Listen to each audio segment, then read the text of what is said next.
और आपको इस वक्त हम सीधे लिए चलते हैं सुदीक्षा के परिवार के पास, क्योंकि परिवार इस वक्त जिस तकलीफ में है, कोशिश हमारी भी यही कि आज तक के जरिए कम से कम सही मंच तक वो आवाज पहुंचे ताकि सुदीक्षा को इंसाफ मिले। कुणाल, हम देख रहे हैं पिता आपके साथ मौजूद हैं तस्वीरों में, जो हम समझ पा रहे हैं। कुछ भी कह पाने की वो स्थिति में हो इस वक्त, वो क्या चाहते हैं और जो उनकी बच्ची के साथ हुआ, अब कम से कम इस मामले का इन्वेस्टिगेशन सही दिशा में आगे जाए और अंजाम तक मामला पहुंचे, इसे लेकर वो कुछ भी कहना चाहें आपके जरिए, हम चाहेंगे पूरा देश उस बात को सुने। बिल्कुल मीनाक्षी, और जितेंद्र भाटी हमारे साथ हैं, पिता हैं सुदीक्षा के। एक तो होनहार बेटी को खोने का गम, और दूसरी तरफ आपको लगता है कि पुलिस जिस तरीके से काम करना चाहिए पुलिस को, वो नहीं कर रही? अभी तक तो नहीं। एक वाइट और भेज रही है, बाइक का सवाल उठा रही है कि बाइक कौन चला रहा था। बाइक कोई भी चला रहा था, मेरी तरफ से मानना है कि मेरा भाई चला रहा है, मेरा भतीजा चला रहा था, बाइक चला रहा था। जो बाइक चला रहे थे, जिनने स्टंट किए हैं, आगे पीछे बाइक लगाई है और जिसने बच्ची को गिराया है, उन तक नहीं पहुंच रही है, वाइट और बना रही है पुलिस। नहीं लगता है क्या कि जिस तरीके से उस पर सवाल उठ रहे हैं, पुलिस पर सवाल उठ रहे हैं, उस वजह से आपके परिवार पर सवाल उठाया जा रहा है? मेरे परिवार पे तो सवाल उठाया जा रहा है, मेरी बच्ची का और हमारा गम नहीं दिख रहा, और सवाल और उठाया जा रहा है हमारे ऊपर। अभी तक कोई कंप्लेंट नहीं, कुछ नहीं, आना नहीं जाना नहीं किसी का, और सवाल और उठा रहे हैं बाइट के माध्यम से।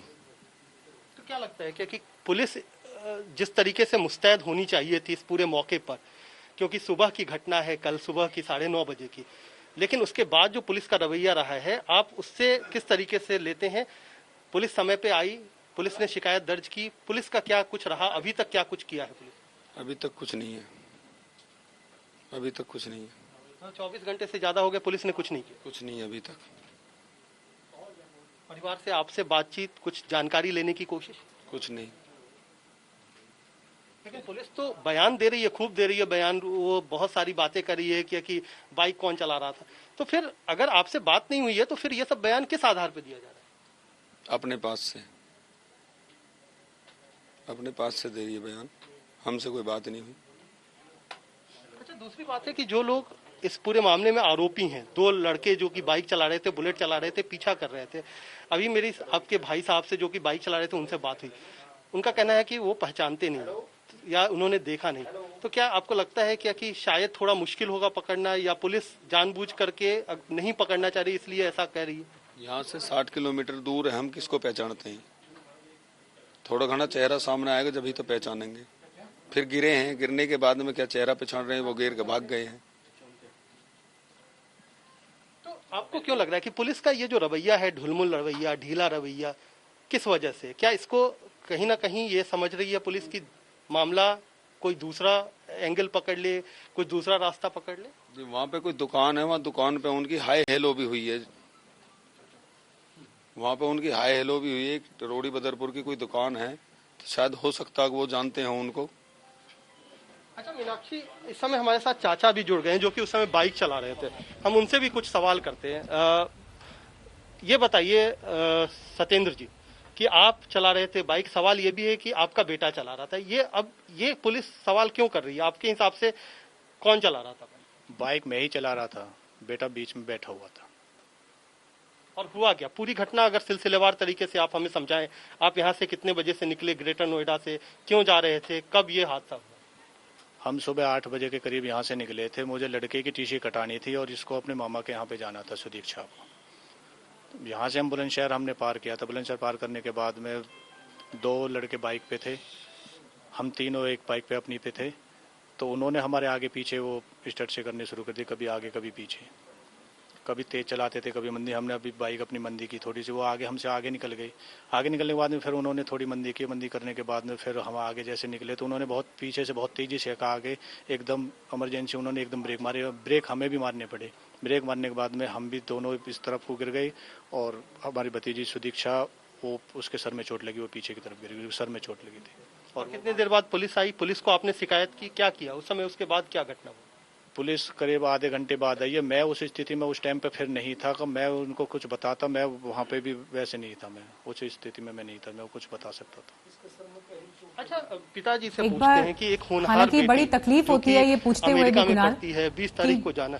जी बड़ी तकलीफ होती है कुणाल, हालांकि ये पूछते हुए भी कि क्या हुआ, क्योंकि बार बार ऐसा है मानो आप परिवार के जख्मों को कुरेद रहे हो वही सवाल पूछ कर, लेकिन फिर भी क्योंकि ये घटना अपने आप में ऐसी है जो बहुत बड़े सवाल खड़े करती है कि एक बच्ची के साथ ऐसा हो गया और उसके बाद इन्वेस्टिगेशन किस दिशा में जा रहा है। लेकिन सुदीक्षा की मौत एग्जैक्टली कैसे हुई वहां पर? डेड बॉडी कहाँ है अभी? पोस्टमार्टम जैसा कुछ अभी आगे हुआ है, नहीं हुआ है, क्या इस पर स्टेटस है? हमें इसकी भी जानकारी दें। मैं पूछता हूँ इनसे भी कि अभी सुदीक्षा के क्या उसके बाद पोस्टमार्टम हुआ है, कैसे हुई थी, कहाँ चोट आई थी सुदीक्षा को, आपने उसके देखी? रिपोर्ट नहीं देखी है, सर में चोट थी उसका, ये साइड इस तरफ गिरी थी, ये साइड चोट थी। और क्या उसने हेलमेट नहीं लगा रखा था, ऐसा आप बता रहे हैं? नहीं, उसमें हेलमेट नहीं था। तो अभी कहाँ है, पुलिस ने कहाँ रखा हुआ है उनकी बॉडी को? नहीं, बॉडी कल ही पोस्टमार्टम होगा, उसको मुख अग्नि भी होगी कल ही। अंतिम संस्कार आपने कल किया, तो अभी तक रिपोर्ट आपके हाथ नहीं लगी, क्या वजह बताई गई, किस वजह से हुआ? क्या समय रहते हुए एम्बुलेंस आ जाती, उसको हॉस्पिटल पहुंचा दिया जाता? एक तो पुलिस का जो ढुलमुल रवैया है, दूसरा क्या आपको लगता है कि उसको समय रहते अस्पताल पहुंचाया जाता? एम्बुलेंस तो जहां से उसकी डेड बॉडी आई है उसके लिए भी नहीं आई है। हमारे रिश्तेदार हैं, वो अपनी गाड़ी से डेड बॉडी भी सर्वगृह बुलंदशहर अपनी गाड़ी से लेकर आए हैं। कोई पुलिस साथ नहीं, कोई एम्बुलेंस नहीं, पुलिस साथ नहीं आई, ना ही एम्बुलेंस आई। कॉल कराने के बाद में 3 घंटे बाद में उधर से कागज आए हैं, जब पोस्टमार्टम हुआ है, जब बॉडी हमें मिली है, फिर हम इधर आए। तो ये तो और भी गंभीर सवाल उठता है कि पुलिस तो नहीं पहुंची, डेड बॉडी को छोड़ने के लिए जो बुलंदशहर से ग्रेटर नोएडा आना था उसमें भी उन्होंने एम्बुलेंस, बुलंदशहर भी नहीं, इधर भी नहीं, वो बाद में आया था कागज डॉक्यूमेंट्स लेके, और एम्बुलेंस कहीं भी नहीं, ना ले जाने में ना लाने में।